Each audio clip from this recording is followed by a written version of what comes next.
Usain Bolt ने 2008 के Olympic gold medal जीतने के बाद कहा था कि मेरी सक्सेस के पीछे जो कहानी है वो मेरा कॉन्फिडेंस है। लेकिन हाँ, ये कॉन्फिडेंस एक दिन में नहीं आ गया, इसके पीछे की कहानी और भी बेहतरीन है। कॉन्फिडेंस को सक्सेस से जोड़ने के पीछे की कहानी अगर आपको बेहतर तरीके से समझना है तो आपको डनिंग-क्रूगर इफेक्ट पता होना चाहिए।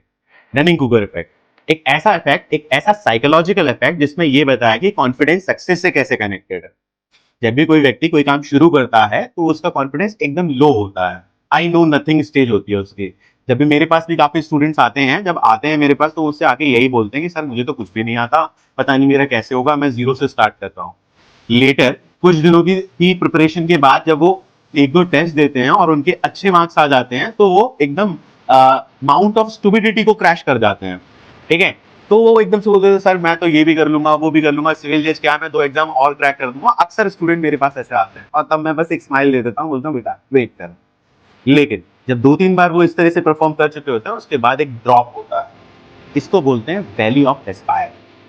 इसका मतलब ये होता है कि जब भी कोई व्यक्ति अपने पीक पे पहुंचता है उसके बाद नीचे गिरेगा कॉन्फिडेंस में, तो उसको लगेगा कि यार ये जो मैं अपना बेस्ट कर रहा हूँ वो एक्चुअल में बेस्ट नहीं, वो मेरा पर्सनल बेस्ट है।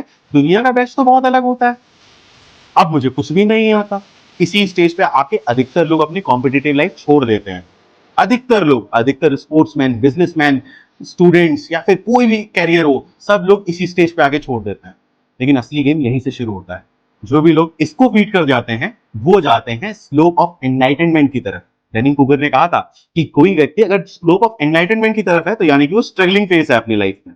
हर व्यक्ति अगर इस स्टेज पे बहुत ज्यादा प्रिकॉशियसली काम कर ले तो फिर एक अगली स्टेज आएगी और आखिरी स्टेज आएगी, उसको बोलते हैं प्लेट्यू ऑफ स्टेबिलिटी या प्लेट्यू ऑफ सस्टेनेबिलिटी। इसका मतलब ये होती है कि आप अपने ऑप्टिमम रेंज ऑफ कॉन्फिडेंस पे पहुंच गए हो, यहां से सक्सेस आनी लगभग तय है। 2007 में जो आपके उसेन बोल्ट थे वो फास्टेस्ट मैन बने। 2008 के क्या बोलते हैं ओलंपिक से पहले उन्होंने कह दिया था मैं गोल्ड मेडल लेके आऊंगा, और वो गोल्ड मेडल लेके आए। रीजन, वो अपने प्लेट्यू ऑफ सस्टेनेबिलिटी पे पहुंच गए थे। उनकी कॉन्फिडेंस और उनके हार्ड वर्क और उनकी सक्सेस तीनों एक ही पॉइंट पे आ गए थे।